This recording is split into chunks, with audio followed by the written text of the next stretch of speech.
There is an alternative objective also for parents and for pedagogues. I will concentrate here on the interpersonal competence, which is new.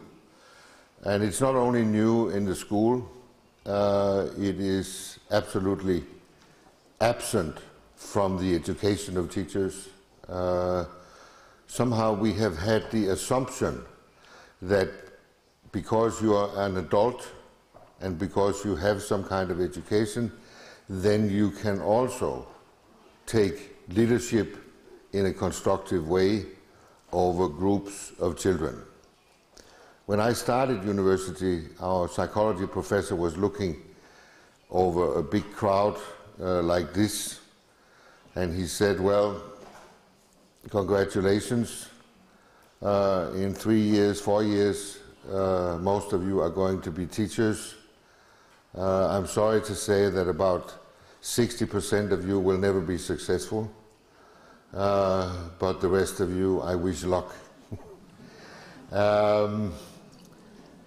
He was right. It was approximately the result, and the reason, of course, partly being that there was nothing we learned.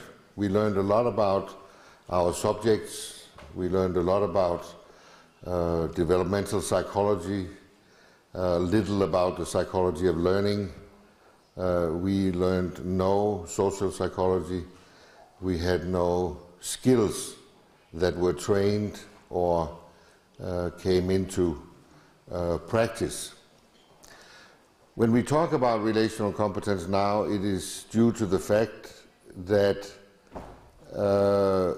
children really have changed. It doesn't mean that they are different than they were 100 years ago. It just means that they behave differently, exactly like women, for instance.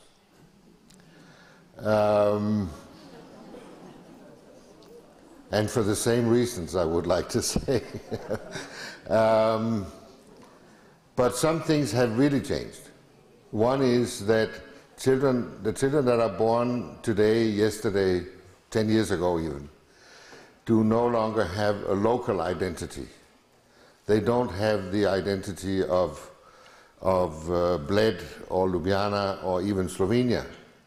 They have a global identity, which means, as one of them said, a very, very fine boy that I met in Berlin a couple of years ago, he was impossible. He was kicked out of all schools in the area, but unfortunately they have, every child must go to school in Germany, so the school system was in trouble because they couldn't find a school willing to take him.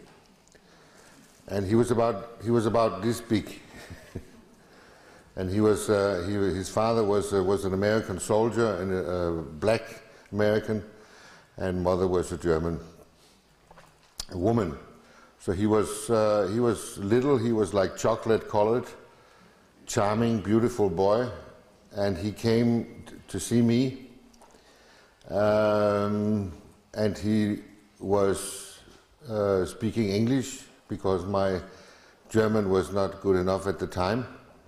So, and he looked me in the eye, friendly, but very firmly, and he said, "Let me tell you one thing, mister.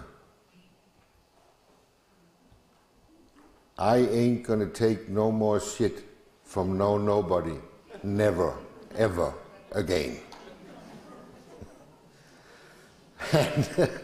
And you might regard him as one of the representatives of children today. They're not going to take the shit that we had to take. Never, ever again.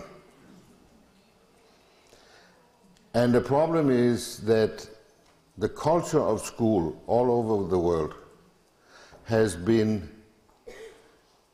obedience. Schools have been working simply because children have been willing or afraid enough to conform and be obedient, to do what they were told. That is over. That is not how it is anymore. Not only with children. It's not like that they got infected with something. It's not a sickness they have. They just started behaving like real people. Exactly like women, as I said. It's irritating. It's annoying. But it is there. It's happening. And we cannot punish our way out of it. We can talk as much as we want about boundaries, about limits, about rules, about consequences. It is not going to help. It never helped.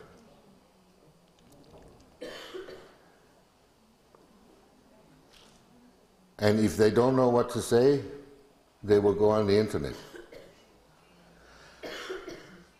We have learned through science that most of the things, 99% of what I learned as a teacher about developmental psychology was wrong. And that is not so many years ago. Simply because the scientists changed their angle and their methods of doing research. That is another story. Neuroscience is telling us every day new things about learning. I was lucky enough to participate in a round table talk with 5 neuroscientists and a few others, and the Bavarian Ministry of Education, Minister of Education.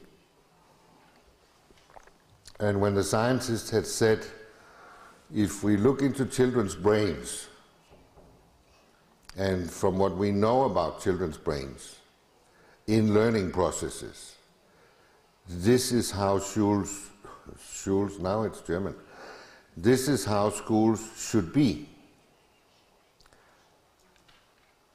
And the minister said, very truthfully I think, he said, if I say this to my own party, they're going to kick me out. And if we were to agree to make schools like that in Germany, nobody would vote for us anymore. So we know the ideal school. We also know that politically it is not possible.